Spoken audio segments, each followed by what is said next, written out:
Hi there, I'm Jim Zirin. Welcome back to More Conversations. With us is Rick Lifton, who took office September 1, 2016 as the 11th president of Rockefeller University. Founded in 1901 by John D. Rockefeller Sr.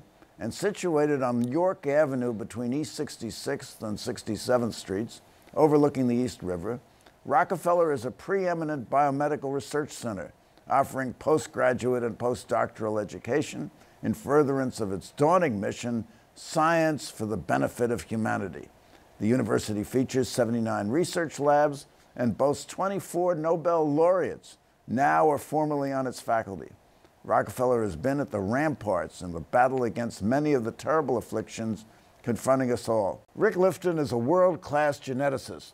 One of Rockefeller's areas of concentration under his leadership has been the use of genome sequencing as a detector of certain hereditary diseases, long before such diseases present for diagnosis, and is here to tell us about it. Rick Lifton, welcome to the program. Thank you so much. I'm delighted to be here. Well, we're delighted that you are here, and tell us something about your background. You went to Dartmouth. I did. You play winter sports? No, I'm no hockey player. No hockey player, no skier? Not much of a skier either, but I went to Dartmouth. I grew up in a military family, moved all over the country and abroad, and landed at Dartmouth. Caught the bug for doing science, which was part of my father's background as well. He was a doctor, wasn't he? He was, and got drafted into World War II as a surgeon and ended up being, by happenstance, an expert in radiation physics in the early days of the space race. This is your father? Yeah. This is your father, that's wonderful. So it was interesting exposure to medicine and science at an early age, and I caught the bug from there, and that was the direction my career took me. So you went on to Stanford and got both a double discipline, an MD degree and a PhD in science. And did you ever practice medicine?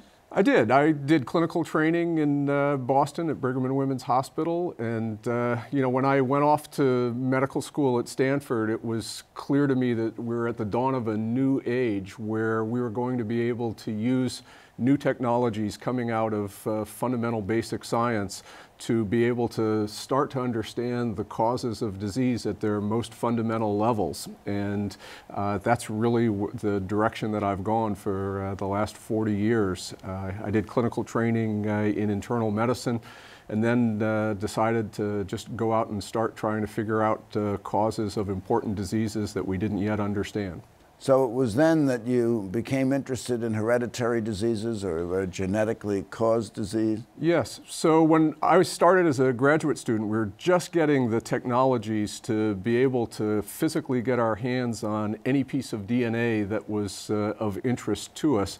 And it was clear that the opportunities that we were developing in the 70s for being able to figure out the genes that underlie causes of traits in flies would be equally applicable to humans. And so after I came out of my clinical training, that's the direction that I went. The DNA molecule was discovered in the 1950s by Crick and Watson, the double helix.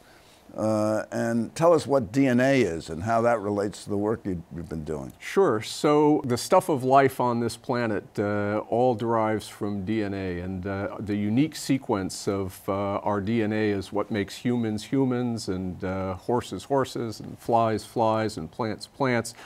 And that variation among species is hereditary, and it's the stuff of heredity that makes life on this planet what it is, and makes us different from one species to another, and inter-individual differences as well. And so what has really been evolving over the last 50 years is the recognition that much of the underlying differences in our susceptibility to different human diseases relates to either inherited or acquired changes in that DNA sequence. Now, you came to us here in New York about a year and a half ago from Yale, where you founded a center for genome analysis. Yes. Now, what is the relationship between the genome and DNA? Right, so the genome is the collection of all of the DNA in our cells, and one of the principal things that the revolution in DNA technology has taught us is that there are about 20,000 protein coding genes in the human genome, and the protein coding genes, the proteins are the things that actually make all of the biochemistry of life. They make everything that we're composed of, and everything is encoded in those 20,000 genes. So that's really the toolkit. That is the toolkit, and it's one of the most amazing, I think, recognitions in the last 20 years has been that we use pretty much the same toolkit as every other vertebrate on the planet. We all share pretty much the same set of 20,000 genes. And the fact that that's true tells us that each of those genes is doing something really important, and it's the way that they're utilized that makes humans different from fish and so forth. But makes us different from fish or fowl. So. Exactly. But we still have very little idea what happens when, what each of those genes does. We know what happens in the context of a living human, what happens when about 3,000 or 4,000 of those genes are lost or mutated, but we don't know what happens with the remainder. And so we now have a pretty clear path to understand what happens when each of those genes is mutated, and that's one of the paths that my lab and many others are on over the last 5 years, and looking forward for a ways, is to try to understand what the consequence of mutation of each of those 20,000 genes is in the context of a living human being. And that will help define what the opportunities are for diagnosis, prevention, and treatment of virtually every human disease. So how many genes in the human body? There are about 20,000. 20,000. Same set. How many are implicated in hereditary disease? So we know of about 4,000 right now, but we recognize increasingly that virtually all of these are going to have consequences if they are lost in one context or another in humans. And in some cases, there may not be an obvious consequence unless we're exposed to a particular environment or a particular infectious agent. But almost all of these genes are going to have consequences when they're mutated. And importantly, these have been the targets for development of new therapies. Most of the therapies that we use now are based on either knowingly or unknowingly targeting the products of one gene or another. And so this is going to define the set of tools that we can manipulate for benefit to human health. Well, your center at Yale was the Center for Genome Sequencing. Now, what's meant by sequencing? Right. So we know that there are variations in the DNA that change the structure and the function of each of the human genes. And until about 10 years ago, we did not have technologies to enable us to rapidly and efficiently determine the sequence of individual genes, much less whole genomes. And this has changed dramatically. When I was a graduate student in 1975, it was considered miraculous if you could sequence a couple of hundred bases of DNA. Today, we can sequence entire genomes, 3.1 billion bases of DNA sequence, the individual letters. There are 3 billion of those in the human genome. And we can now determine the complete sequence of all of these for under $1,000. And we can determine the sequence of just the 20,000 genes, kind of the business end of the genome, for just a couple of $100. So the kinds of experiments that we can do today just dwarf what we could think about even a decade ago. Let's consider for a moment the practical application of it. When you were at Yale, you applied genome sequencing to hypertension. Yes. Now, high blood pressure. So if I have high blood pressure, why do I care if I got it from mom and dad, or whether I got it because of the stress of life, or I just have it? You don't necessarily care why you've got it. What you want to know is what can you do about it, and what can you do to treat it better. And when I started in the field of hypertension, we didn't even know what organ the disease was caused by. It was hotly debated, is it a primary disease of the brain or the heart or the kidney or the adrenal gland or the vasculature?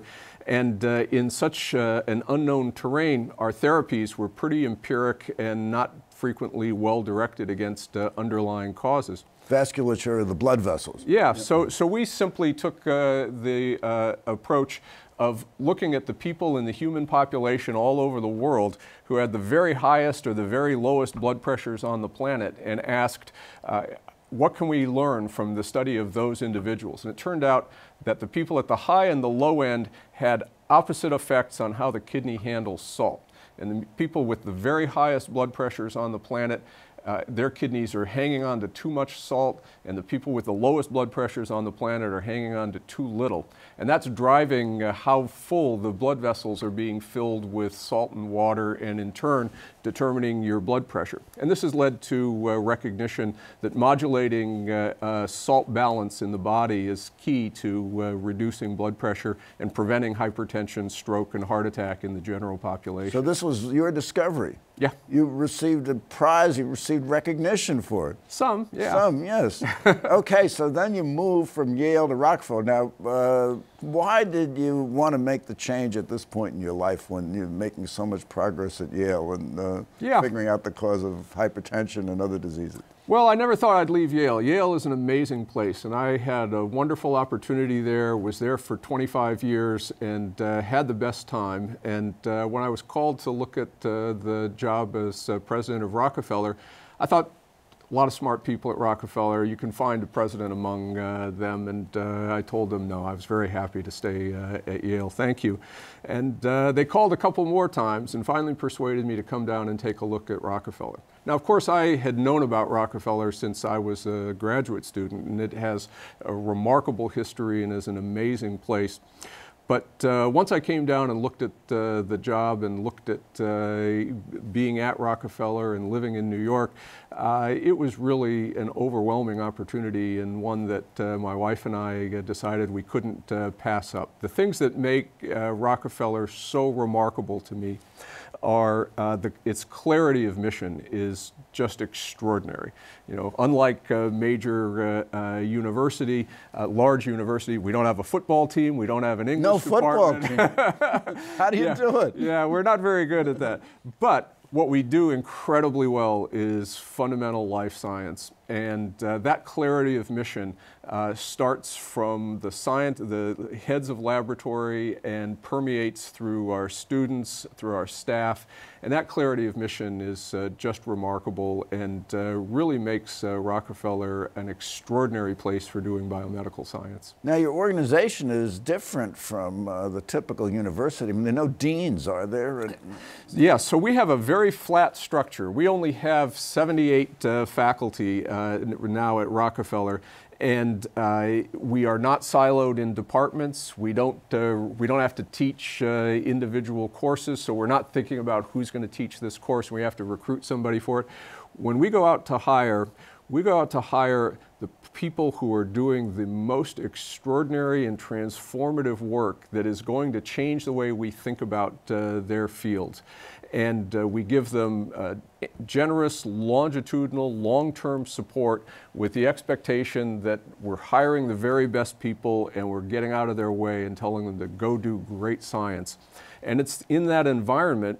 We're not siloed in departments. We don't have a bunch of geneticists on one hand, biochemists on the other, who are all talking to one another. Everybody's cheek by jowl talking to one another. And from that heady brew comes the most amazing discoveries.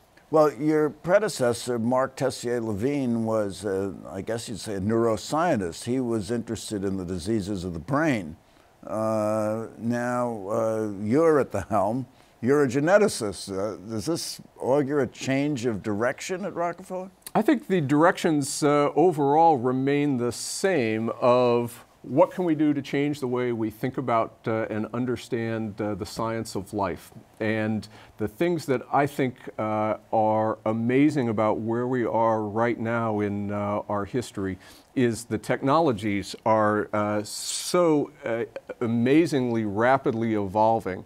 So going back again to when I was a graduate student, the links between what we could do in basic science and how they related to medicine were pretty indirect and theoretical. Today, we know that the same signaling pathways that we've been studying in very simple systems, yeasts and flies and worms, are directly relevant to the biology that's going on every day in humans as well. And the ability to go from very fundamental science in model systems to humans has dramatically increased.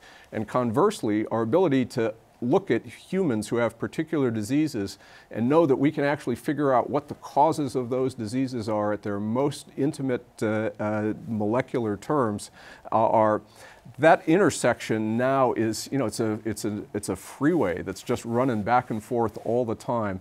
And we have the opportunities in the coming years to understand the fundamental causes of every human disease, and this is going to lay out the opportunities for preventive and therapeutic strategies for the next 50 years. Well, you're describing the possibility of personal sequencing. You bet.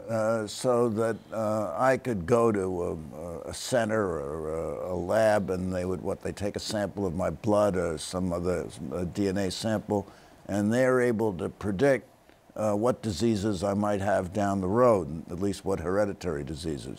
Is that kind of how it works? Well, we expect in many cases that will be the way it works. Today, the best example of this personalized medicine at a fairly large scale is in cancer, where we know that cancer is caused by mutations in individual genes that lead to predisposition to cancer and development of cancer. And we now have very good examples where there are specific mutations that if you're someone who has never smoked and gets lung cancer, it's very likely that you have a particular mutations in a particular gene. And if you know that, there are drugs that can be given that mitigate the the growth of that cancer.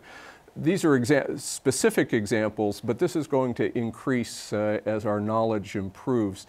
And it remains an untested question as to how many of us will be helped by getting our genome sequenced. But in many cases, it's clear that we will acquire new knowledge that will help us determine what particular diseases we're predisposed to and how to prevent them. Well, is it 100% foolproof? I understand there are instances where you sequence a 65-year-old man and find out he should have died when he was 35 of some hereditary disease. You bet. So, yes, so we don't expect this to be a universal tool that will be of profound importance for every individual. What we do expect is that we will be able to identify individuals, for example, with a hereditary predisposition to breast cancer, where we can intervene early and prevent the development of the disease altogether.